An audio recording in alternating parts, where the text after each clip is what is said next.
नागपूरमध्ये भारत विरुद्ध New Zealand T20 सामन्याच्या पार्श्वभूमीवर सर्वसामान्य नागरिकांना वाहतूक कोंडीचा त्रास होऊ नये यासाठी पोलिसांकडून विशेष नियोजन करण्यात आलं आहे। 21 जानेवारी रोजी जामठा येथील VCA स्टेडियम परिसरात वाहनांचे मार्ग आणि पार्किंग व्यवस्था निश्चित करण्यात आली आहे। वाहतूक पोलीस उपायुक्त लोहित मतानी यांनी दिलेल्या माहितीनुसार सामन्यासाठी येणाऱ्या नागरिकांनी वर्धा मार्गाने नॅशनल कॅन्सर इन्स्टिट्यूटचा मार्गाचा वापर करावा आणि निश्चित केलेल्या पार्किंगमध्येच वाहने लावावीत। VIP, चारचाकी, दुचाकी, स्कूल बस आणि मेंबरसाठी वेगवेगळी पार्किंग व्यवस्था करण्यात आली आहे। जय हिंद, मी लोहित मतानी, पोलीस उपायुक्त वाहतूक नागपूर सिटी। हे 21 जानेवारीला जे इंडिया न्यूझीलंडच्या इंटरनॅशनल मॅच आहे VCA जामठामध्ये, त्यासाठी जे व्हेकल्स नागपूर शहरावरून येणार आहेत त्यांना NCI कटिंगवर NCI कडे त्यांना टर्न घ्यावा लागेल आणि नंतर त्या रोडवर एक मौली नगरी आहे। मौली नगरीवरून जर त्यांनी लेफ्ट घेतला तर त्यांच्यासाठी 4 व्हीलर आणि 2 व्हीलरसाठी वेगवेगळ्या पार्किंग स्पेसेस आहे। त्यामध्ये D1 पार्किंग आहे जे 4 व्हीलरसाठी आहे, D2, D3, D4, D5 आणि त्याच्या समोर एक बी म्हणून 4 व्हीलर पार्किंग आहे।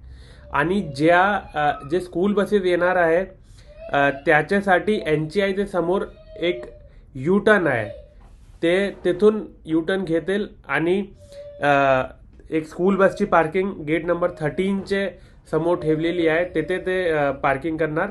आणि जे VCA चे मेंबर्स आहेत ते पण NCI चे समोर U-टर्न घेऊन हे रूट घेणार आहे आणि गेट नंबर 13 वरून एंट्री करणार आहे। याच्यासाठी जामठा टी पॉईंट वरून कोणाला अलाउड नाही आहे येणार, कारण ते मोठा कंजेशनचा पॉईंट आहे।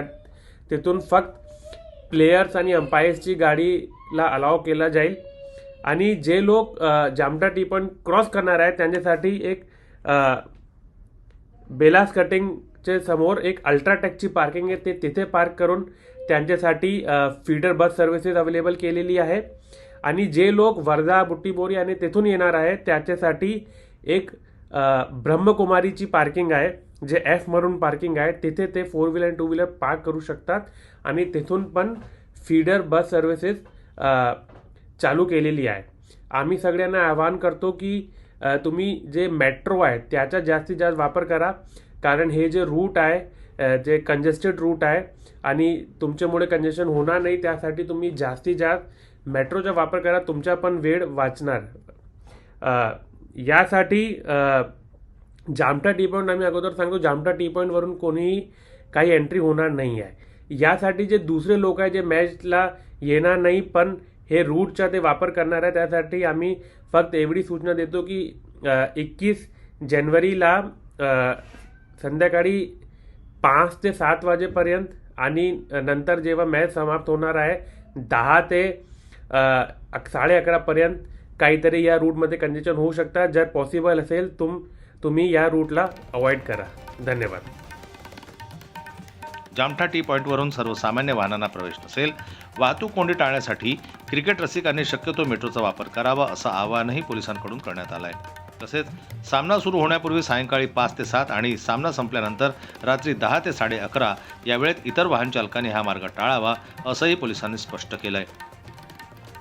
ब्युरो रिपोर्ट, जनमत लाईव्ह न्यूज, नागपूर।